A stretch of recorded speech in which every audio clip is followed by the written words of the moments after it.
If you're a lineman in charge of keeping the lights on, Grainger understands that you go to great lengths and sometimes heights to ensure the power is always flowing, which is why you can count on Grainger for professional-grade products and next-day delivery, so you have everything you need to get the job done. Call 1-800-GRAINGER, click Grainger.com, or just stop by. Grainger, for the ones who get it done. Okay, so imagine this. Your startup's really hitting its stride, you've nailed product market fit, and now you're looking at going global. It's exciting. Absolutely. Huge opportunities out there. But it's also, well, pretty daunting. The world's full of complexities, different cultures, rules. It's a lot.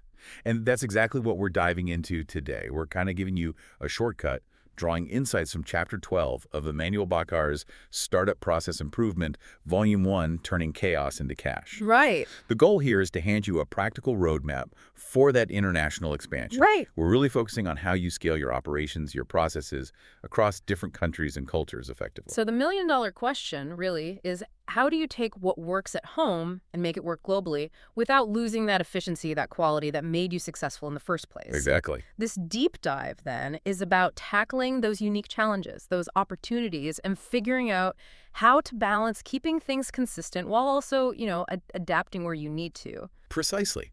Let's get into it. The first big thing, the core tension, really, is what we call the global standardization spectrum. Okay. On one side, you want standardization. Keep processes the same everywhere for quality, control, efficiency. Makes sense? But on the other side, you need localization. You have to adapt things to fit local conditions, local culture, local rules. So it's not like you just pick one. You can't just say, we're standardizing everything or we'll just wing it locally. No, absolutely not. And that's a common mistake, trying to force one extreme. It's really a spectrum. A spectrum. Yeah, different processes will land on different points. Some need to be super standard. Others need a lot of local flavor. Bakari puts it really well. He says the key is finding the right balance for each process, not just applying one rule everywhere. Right, so it's process by process. Okay, that makes sense. So let's talk specifics then. Which processes really need to lean heavily towards standardization? What are the things you just can't compromise on globally? Well, think about the absolute foundations.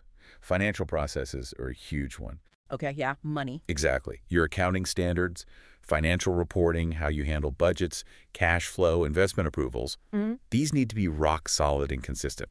It's about creating that universal language of trust and control, really. You need that transparency across the board. Non-negotiable for oversight. Got it. What else? Your brand and your core marketing stuff. Your identity. Right. Your brand guidelines, your core message, the visual look, product naming. You want people recognize you instantly, trust you instantly wherever they are, and also how you measure marketing success. You need a standard way to track performance globally so you can actually compare apples to apples across different markets. Okay, finances, brand. What about the product itself? How you actually build the thing? That too. How you conceive, design, build, iterate on your product or service, ideally. That process should be highly standardized. Keeps the quality consistent. Precisely. It maintains the integrity of what you offer, ensures efficiency, and gives a unified experience. And all of this really points towards needing what Bakari calls a robust global process architecture. A global process architecture. Sounds impressive. What is that exactly? It's more than just, setting up an office somewhere new. It's a structured way to design, document, and govern your processes globally. So it's the plan before you expand. Exactly. Its purpose is to make sure you keep things standard where it matters, but also allow for that necessary local adaptation without everything falling apart into chaos. And what happens if you don't have that architecture? If you just kind of expand ad hoc? Oh, you risk fragmentation, duplicated effort, inconsistent quality, loss of control. It's like trying to build a global skyscraper without any blueprints. Right. Just adding floors randomly. Yeah, it becomes a mess. This architecture holds it all together, provides clarity, ensures efficiency as you scale. Okay, that makes sense. But then there's the human element, right? Culture. That feels like where things get really tricky. It's not just language. Oh, not at all. Culture runs deep. Right. It profoundly impacts how processes are understood, how they're put into practice, even how people feel about them. How so? Like beyond just translating documents? Yeah, it's about ingrained ways of working, how people interact, how they solve problems, their approach to deadlines, hierarchy. It's fundamental. So what are some of the common communication tripwires then when you're operating globally? Well, the practical stuff first. Hmm. Time zones. They're a killer. Yeah. Scheduling nightmares. Totally. Limited overlap for real-time work, delayed responses. It slows everything down. Plus, there's the risk of burnout if people are always expected to be online at crazy hours. And language. Even if, say, everyone uses English. Even then. Proficiency levels vary, nuances get lost, misinterpretations happen. You might use the same word, but it means slightly different things in context. Terminology might be inconsistent. Translation quality itself can be an issue. Okay, do you have an example like where this played out? Yeah. Bakri highlights a tech company. They expanded from Lagos in Nigeria to Nairobi, Kenya, and Johannesburg, South Africa. Okay, all primarily English-speaking business environments. Right. But their communication styles were vastly different. The Lagos team. Very direct, expressive, used humor analogies. Okay. The Nairobi team, more reserved, contextual, lots of implied meaning. Yeah. And the Johannesburg team, kind of a mix, but very structured in writing. Wow. So how did that cause problems? It led to misunderstandings, especially around developing product features. Decisions got delayed, processes weren't implemented consistently because people were interpreting requirements differently based on these styles. Yikes. So what did they do? How did they fix it? They got smart. They created a communication styles guide. Like a manual for talking to each other. Sort of. It documented these differences and gave practical tips for how the team should interact. And they set up translation protocols for important internal messages, basically, having people from different regions check things for clarity across cultures before sending them out. That's clever. Did it work? Dramatically.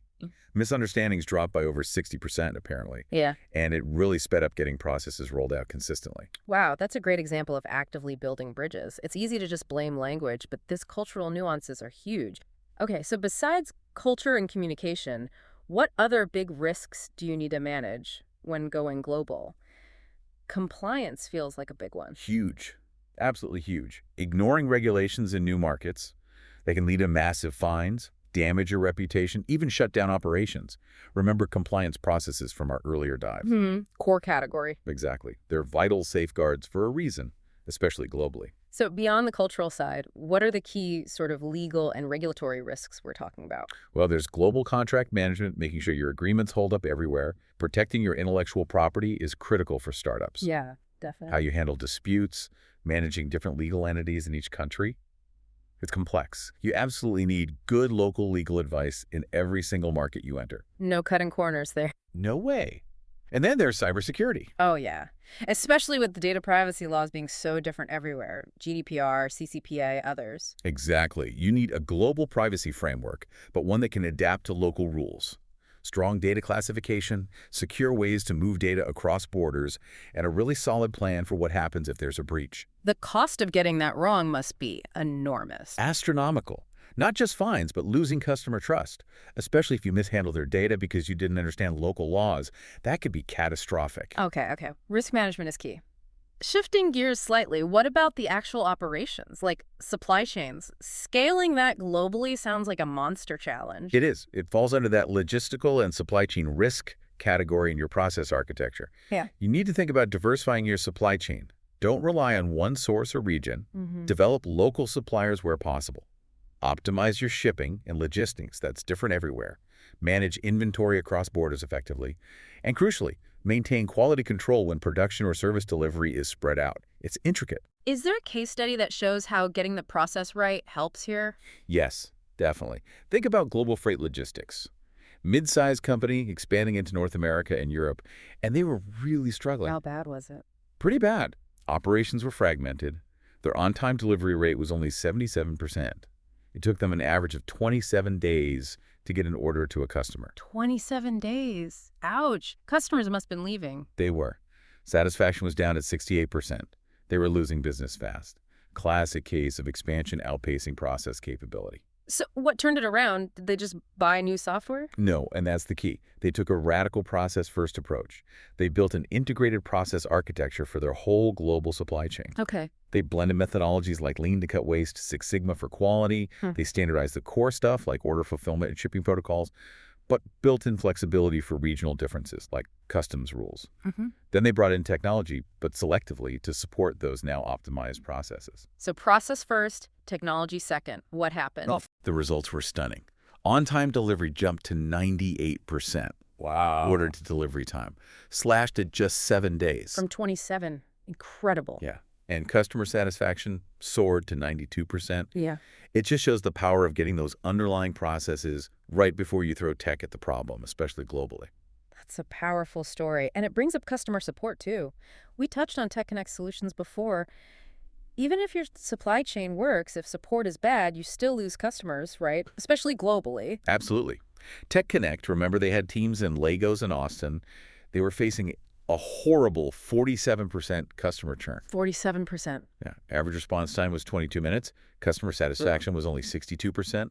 They were bleeding customers even as they grew. So what was the process fix there? They used lean process mapping. They looked at their support workflows step by step, and they found that something like 64% of the activities their support team did added zero value for the customer trying to get help. 64%. Just internal churn. Yeah, lots of handoffs, rework, waiting, Right. stuff that didn't solve the customer's problem faster. Yeah. So they fixed those fundamental processes, standardized how they troubleshoot, gave frontline agents more power, streamlined escalation. Yeah, an impact. Huge. Churn dropped by 68%. Huh? Customer satisfaction jumped to 4.7 out of 5. It proves that fixing those core support processes is absolutely critical for a good global customer experience, no matter where your teams sit. So bringing it all together, Yeah. building and managing these global teams, it's clear that processes aren't just about efficiency. They're deeply connected to how people perform, how they collaborate. Totally. The human element is central. We talk communication and culture, but you also have the practicalities of talent management. How do you find, onboard, grow, and keep great people in different parts of the world? And making sure someone owns each key process across those different regions, accountability is crucial. It really sounds like the goal isn't to replace people with processes or tech. It's more about using processes and tech to, well, augment them, free them up. Exactly that.